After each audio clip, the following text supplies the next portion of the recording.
Okay, so I put the order of operations up to here. You might have heard PEMDAS before, but I try not to write it straight vertically because the order of operations, parentheses have to go first, exponents come next, but multiplication and division actually happen kind of on the same level. The way you decide on which to do first, multiplication or division, is by reading the problem left to right, okay? So I think there was a problem on Facebook. What did it look like? It was 6 divided by 2 plus 1, something like that. So you do the parentheses first. I don't think a lot of people had trouble with that. And then what people would do wrong, this is x, okay, this is not what we're supposed to do, is they do the 2 times 3 next because they thought multiplication was supposed to come first. And they come up with the answer of 1.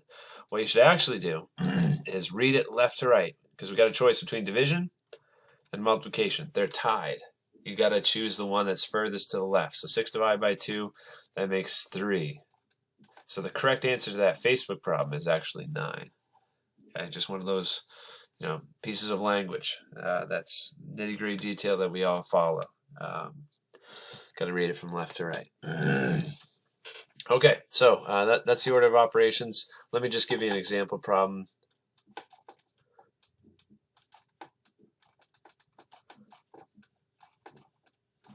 Okay, so for this problem, the first thing I'm going to do is I'm going to simplify inside the parentheses.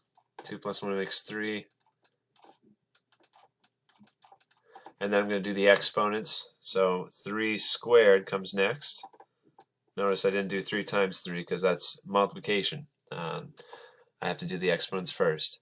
And then I've got a multiplication thing I can do in the center. So 9, 18, that gives me 27.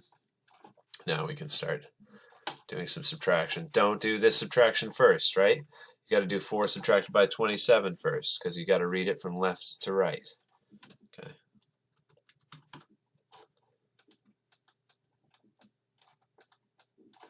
So negative 29 is my answer for that one. So hopefully that gives you an idea of the order of operations. Just simplifying carefully, left to right, making sure to do parentheses first, then exponents. But again, you can always message me if you need help with a particular problem.